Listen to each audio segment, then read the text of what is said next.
اب ہم جاتے ہیں گزرتے ہیں، کوئی محل بنا دیکھا بہت عالیشان،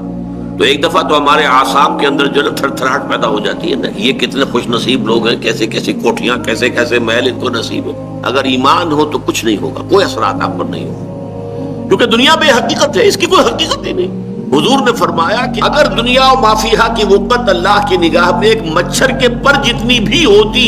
اللہ کی نگاہ میں اس دنیا و ما فیہا جو کچھ اس میں ہے، یہ دولت کے انبار اور سیم و زر کے ڈھیر اور یہ محل اور یہ اسکائی اسکریپرز اور یہ سب کچھ،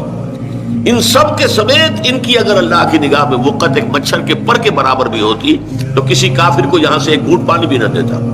اللہ نے تو اس کو عام کیا ہوا، کافروں کے لیے کھاؤ پیو عیش کرو، دنیا کے سب کچھ دے رکھا، اس لیے کہ اس کی حیثیت ہی کوئی نہیں۔ بلکہ فرمایا گیا سورہ زخرف میں کہ یہ اگر اندیشہ نہ ہوتا کہ ساری دنیا کافر ہو جائے گی تو ہم تو ان کافروں کے لیے ایسے محل بناتے کہ ان کی چھتیں چاندی کی ہوتی، دروازے چاندی کے ہوتے، ان کے چھپر کھٹ چاندی کے ہوتے، بلکہ سونے کے ہوتے، وَزُخْرُفًا۔